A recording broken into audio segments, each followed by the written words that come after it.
Elio Masferrer es un maestro, un antropólogo, un estudioso de las religiones y etnohistoriador, conocedor de todos los movimientos que se han dado en la Iglesia Católica y su impacto en México, y por eso mucho agradecemos que nos acompañe esta mañana, pues para poner en dimensión, en perspectiva, lo que hoy empieza a ser el legado del Papa Francisco. Maestro Masferrer, gracias por estar con nosotros. Un gusto poder compartir con los amigos de Imagen y con su público, que siempre es tan crítico e interesante. Maestro, gracias. El Papa Francisco con México, ¿cómo caracterizaría la relación que tuvo?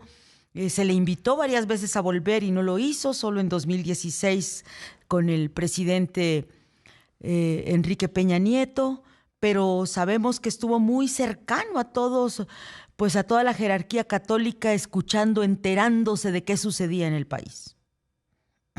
Y también regañando a la jerarquía católica, porque él no estaba muy de acuerdo con los jerarcas, ¿no? Y los criticó muy fuerte en la catedral cuando vino, un discurso que además lo hizo público, ¿no? O sea, digamos que el Papa Francisco tenía un proyecto eclesiástico de romper con los pederastas, ¿no? Por ejemplo, con los que asaltan las arcas del Vaticano para beneficio propio, los juzgó, los mandó a la cárcel, etcétera, ¿no? Entonces, creo que el legado del Papa Francisco es un legado de compromiso con los pobres, con los marginados, etcétera, y también de crítica muy fuerte a los aparatos burocráticos de la curia romana, que hizo todo lo posible por desmantelarlo. Por ejemplo,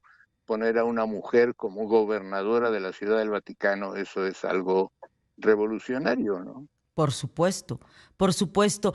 Recuerdo ese regaño, pues su discurso en una cárcel en Chihuahua y todo lo que significó, pues escucharlo con un mensaje que llamaba a la iglesia a ir más a los problemas en la calle.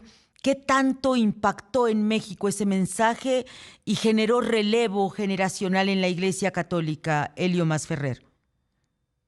Bueno, realmente hay que distinguir entre los católicos y las jerarquías. En definitiva, las jerarquías se transformaron en una muralla entre los feligreses y el Papa, ¿no? Entonces, la pérdida de vocaciones religiosas es muy grande en México.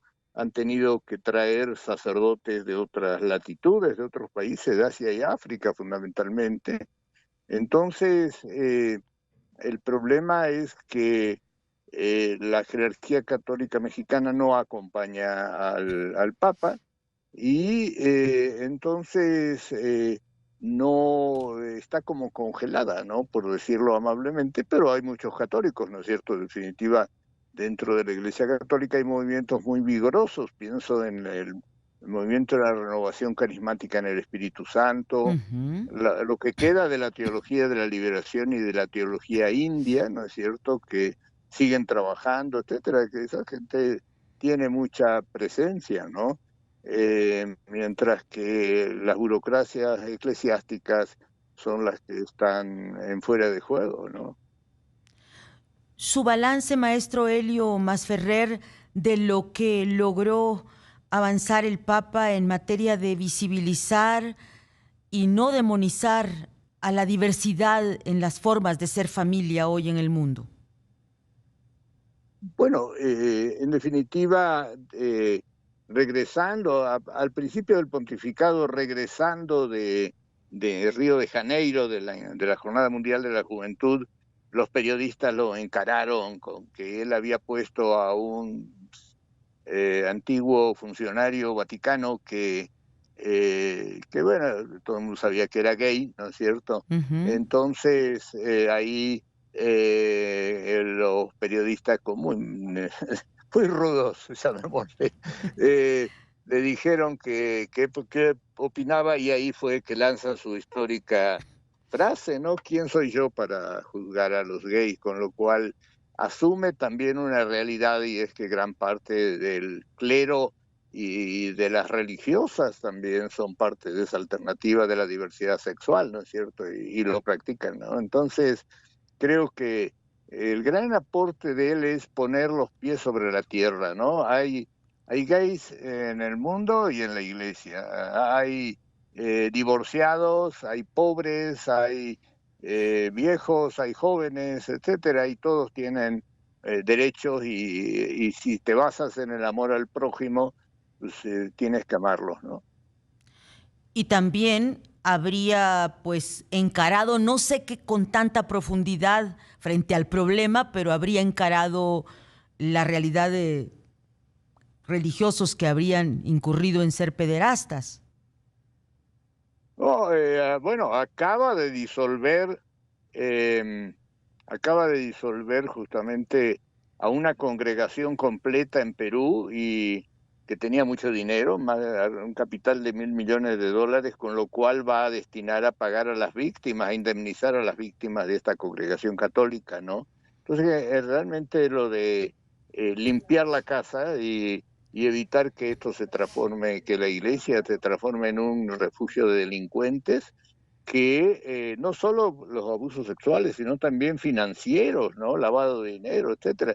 Entonces, realmente hizo un trabajo muy importante en reorganizar la Iglesia Católica y romper estos grupos de poder burocrático que se habían instalado, ¿no? Y que eran aparentemente invencibles, ¿no? Él los puso en su lugar. Eso es muy importante, porque puede reformular y revitalizar la Iglesia Católica, ¿no? Por supuesto, y frente a una América Latina, maestro Helio Masferrer, que había tenido historias pues muy fuertes de la teología de la liberación, a la que el Papa Francisco no perteneció, pero finalmente pues tuvo que ver con las generaciones que coexistieron con él en El Salvador, No, en él Centroamérica. era muy crítico a la teología de la liberación, porque en definitiva no estaba de acuerdo con que muchos teólogos de la liberación latinoamericana tomaban el materialismo histórico, el marxismo, como punto de referencia para estudiar la realidad. Y eso, Francisco era muy claro en el asunto, ¿no? Respetaba el compromiso con los pobres, pero era más de la simpatía del Papa Francisco la teología india, o sea, el Ujú. trabajo de los sacerdotes con los pueblos originarios, Ok. reivindicando los derechos de los pueblos originarios, ¿no es cierto? En eso él siempre fue muy claro y nunca hizo concesiones teológicas, ¿no? Lo cual no quiso decir que no reconociera y asumiera que había pluralidad en la Iglesia Católica, y ese es su gran mérito, porque de alguna Exactamente. manera el problema con los anteriores, Benedicto y Juan Pablo II, era que si no eras de su línea pastoral te quedabas fuera, ¿no? En cambio, Francisco se abre a otras propuestas, ¿no? Podríamos decir de alguna Defendiendo la manera propia. que con su legado se reconcilia con las aportaciones de la teología de la liberación, maestro Masferrer. Y prácticamente él transforma la teología de la liberación en historia. Esta Exacto. es la... Sí. Eh, eh, le hace un homenaje a Gustavo Gutiérrez, que un poco era el exponente más alto de la teología de la liberación. En el Vaticano lo reivindica porque había sido acorralado, golpeado, etcétera. Pero él estaba con lo que se denomina la teología del pueblo, la teología de los pobres, y lo que planteaba era que lo sagrado no era una construcción ahí en la mente de los teólogos, sino que era una construcción que hacía el pueblo, o sea que cada quien, que los distintos grupos sociales construían la sacralidad de la realidad desde su propia realidad. Esa era, creo que es la gran innovación que aporta a la Iglesia Católica, ¿no? Pues muchísimas gracias por compartir con nosotros este análisis, maestro Helio Masferrer. Un abrazo y buena semana. Igualmente, saludos también a usted y al público de imagen que siempre es tan crítico y rudo a veces. Gracias. Gracias a usted, maestro Masferrer.